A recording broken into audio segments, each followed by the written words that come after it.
Hey, what's up, guys? This is Cody the Coin Raptor, and I've got an amazing show for you today. Starting with our Bitcoin chart TA. Bitcoin has been getting pounded today. It's down to about 20,000 or so. I'd recently pointed out in my Twitter account that I felt that 20,000 it would find some support, and for now, it has found some support.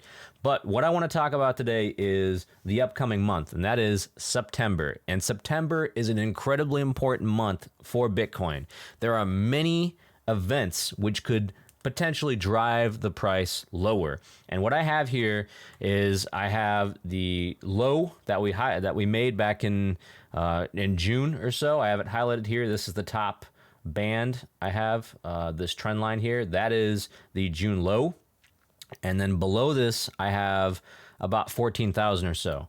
So if some of these events in September play out and they all play out to be negative, what I can see happening is a retest of the 17,500 support level, okay? And then if that fails, what you're looking at is potentially a retest of this about $14,000 level or so. So the way I'm looking at it is that you have strong support at 17.5, and then below that you have these two candles here that was made back in let's say late of 2017, about January of 18, and then you also have this June of 19, this candle here as well. So there is some strong support for Bitcoin at about 14,000 or so. So I'm not entirely convinced that all the bad news will come to fruition and drive the price this low. But if we do happen to push under the 17.5 level that we made earlier in June, that's where you're going to most likely find support. Probably most likely slightly higher than that, because people do like to jump the gun on these Bitcoin buys, and everyone is looking at the same exact chart. So that would, in my opinion, be the ultimate low, or the most realistic bear low. Now, I've said before that it could potentially go down as low as 10,000. I don't think that that's likely or realistic. You'd have to have a complete and total meltdown of the crypto community, and Bitcoin would have to have massive selling pressure from other areas. And I honestly don't think that's very likely. Not from what we've seen so far.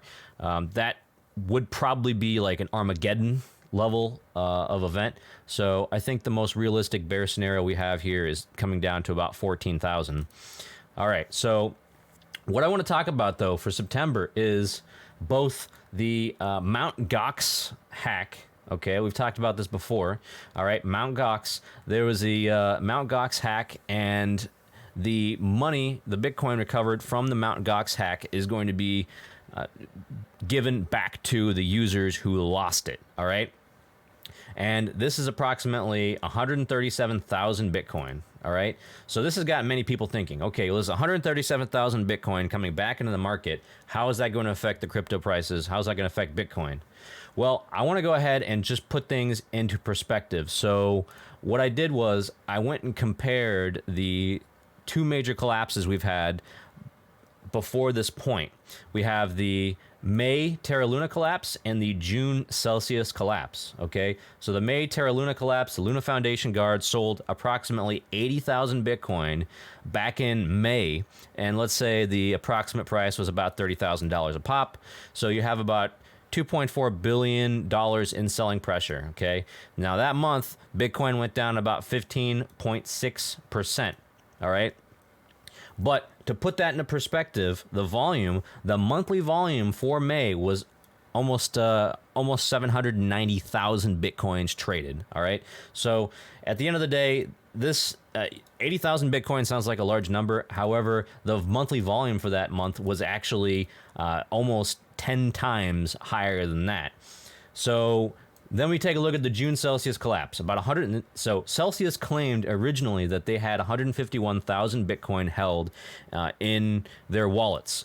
Now, I've done a little bit of math, a little bit of napkin math here, and they, based on their assets that they've claimed in their July balance sheet, they've said, well, they have $1.75 billion of crypto assets left. 500 million of that is Ethereum, however, and so taking that into account, I was able to determine that they sold probably around 100,000 Bitcoin, okay? And then the approximate price, again, this is more like an average of about 24,400. So that's about the same amount of selling pressure. However, just remember, though, that Celsius was more than just Bitcoin. I mean, they held digital assets at $25 billion at their peak.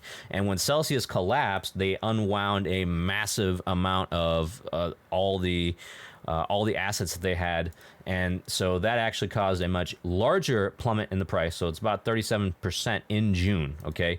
But again, the monthly volume for June was about 761,000. So putting this into perspective, it's a large amount. 100,000 Bitcoin is a massive amount of Bitcoin, but the monthly volume was over 7 times that amount. Okay, we still saw a 37% move in the price. So when you compare the May Terra Luna collapse and the June Celsius collapse to a potential Mt. Gox hack redistribution, that would put it at about 137,000 Bitcoin. And if you sold all those Bitcoin at the same price, you'd get $2.7 billion in selling pressure. So slightly above what you saw for June, the Celsius collapse, and May Terra Luna. However, there's some very important caveats to this. Now, these coins will be distributed over the months. They will not be distributed all at once. And then on top of that, not all these coins are going to be sold. So you're going to see some selling pressure, but the amount of selling pressure is going to vary wildly, okay? I don't see there being this $2.7 billion of selling pressure in 1 month. It's going to be spread out over 6 months, 12 months, however long it takes them to distribute this amount of Bitcoin. And on top of that, I don't think personally, and this is just my opinion, that these people who have had their Bitcoin, they've been waiting for their Bitcoin for many years now, are going to go ahead and sell. All of them are going to sell all of their Bitcoin. So I don't think that this is going to have as big of an impact on the selling pressure as some people are saying. And some people are saying, well, that could be the next leg down for this. You could see that will drive the candle all the way down to about 14,000. And I guess that's probably the most realistic bear scenario, though some people are saying 10,000. I don't think that's realistic at all. But what I see from this is putting this into perspective again with the volume. The last 4 months of Bitcoin volume are 600 to 800,000 Bitcoins traded. Okay, so even then, that's still, it's a significant amount, but when you compare it to the volume, it's not as big, okay? So it can definitely create selling pressure. I could definitely see this release push us back down to the June lows. And then if we break through the June lows, then we'll have another conversation about that, about where the support is. But I think it's probably going to be about 14,000 or so. All right. So let's talk about another September reason why September is going to be difficult for Bitcoin and stocks. There is this thing called the September effect, in which there is a historically weak stock market returns for the month of September. So what that means is that you have Bitcoin, which follows the price of the NASDAQ and S&P 500. Generally speaking, if they go up, Bitcoin goes up. If they go down, Bitcoin goes down. So if stocks have a historically weak September, you could also see that affect Bitcoin as well. And if we take a look at Bitcoin's historical returns here for the month of September, it's had a pretty weak September in totality. I mean, when you take a look at this, you've only had 2 green months since 2013 for Bitcoin in the month of September. And even in those 2 months, you only had a gain of between 2 and 6%. That's not great. So I think what we're going to probably wind up seeing here is this is all setting up to be a retest of the lows in September. There's a lot of selling pressure. Bitcoin historically does very poorly in September, and that's kind of what I'm expecting right now. So how am I going to play this?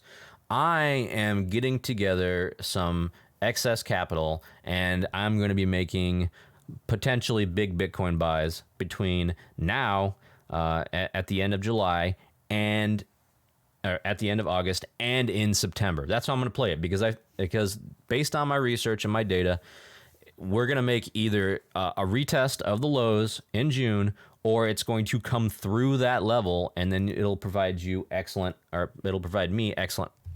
opportunities to accumulate Bitcoin. And again, not financial advice, but this would be ideal. It comes down here, it touches the June lows, and then I make some nice Bitcoin buys around the June lows, or it breaks through that level, and I make some nice buys between these two levels here, between 17.5 and about 14,000 or so. And in addition to that, in September, we have also a very important event, and that is the Ethereum merge coming up on the 15th to the 16th. Somewhere in September, we expect the Ethereum merge will happen, and the Ethereum merge will most likely also push the Ethereum prices down as well. So Ethereum has been holding very strongly right now. It's come just right out of that upwards channel, but when we get into September, like I've been saying, I expect that people are going to wind up selling their Ethereum in September, and that will provide more downward pressure for Ethereum and for the cryptocurrency market broadly. So we have historically poor performance in September for both Bitcoin and cryptocurrency and stocks. And on top of that, we have the September merge coming up, which I believe will be a buy the rumor, sell the news type of event. When it actually happens, people will sell the news, aka the event. So this is setting up to be quite the busy month. It is, potentially speaking, a month that will be a strong accumulation target for me, because the discounts that will be available for Bitcoin will be very nice, and especially when you take a look at the long-term returns that I'm expecting for this. And in the next bear market, which again probably not going to be until 2024, I expect that I'm going to be taking advantage of these very cheap Bitcoin prices. Okay, but that's just that works for me. Don't take this as any sort of financial advice. I'm a long-term investor of Bitcoin, and that's my plan. All right, so that's all I've got for you guys today. If you like this content, please let me know. Please like and subscribe, and also follow me on Twitter for the most recent up-to-date information. All right, have a good day.